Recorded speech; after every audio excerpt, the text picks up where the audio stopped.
coast of New England, pillaging. He was the terror, the scourge of Boston. But finally, Jack's crimes caught up with him. And he was caught in Boston. And he was locked away in the Boston jail to be hung on the morrow. That means on Boston Common.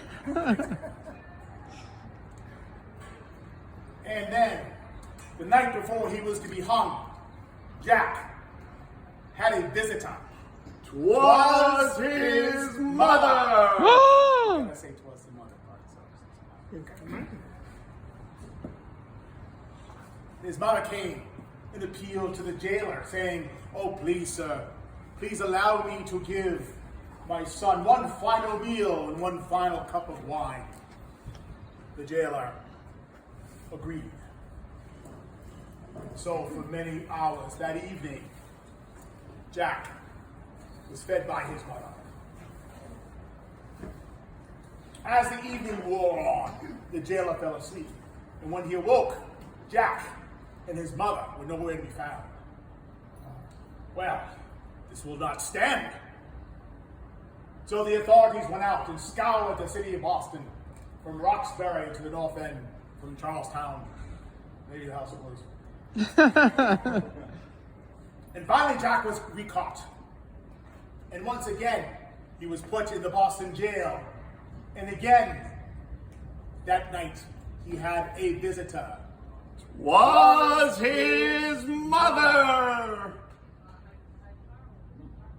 So, the mother once again appealed to the jailer's compassion to give her son a final meal and a cup of wine before he was to be hung on the morrow. And once again, the jailer fell asleep. And once again, when he woke up, Jack was gone. Well, there were rumors. Jack was a practitioner of the dark arts. The jailer did not believe that. So again, the city of Boston was scoured. And once again, Jack was found and jailed to be hung on the morrow.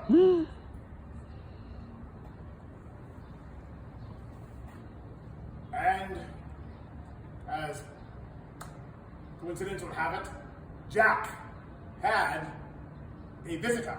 Get out. 'Twas his mother!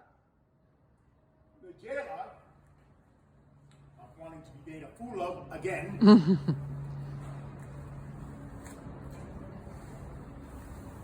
found Jack's mother as she came in. And once again, she appealed to the jailer to give her son a final meal and a final cup of wine. And the jailer agreed, but was to make sure he was not to fall asleep.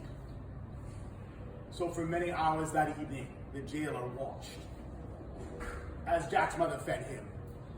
But then, when it came to the wine, she said, "Please, Mr. Jailer, sir, I don't seem to have any cups.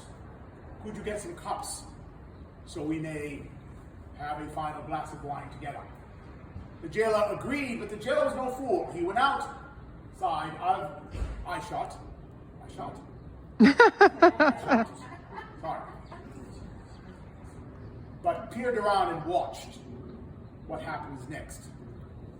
Jack's mother would reach over to the wall where the keys to the cell are hung, took the keys out, let her son out, and hung the keys back carefully, as to not to arouse suspicion. Well, that evening, Jack did not escape. And the next day, he was hung on the morrow. But Jack was not alone when he was hung on the morrow. Next to him, 'twas his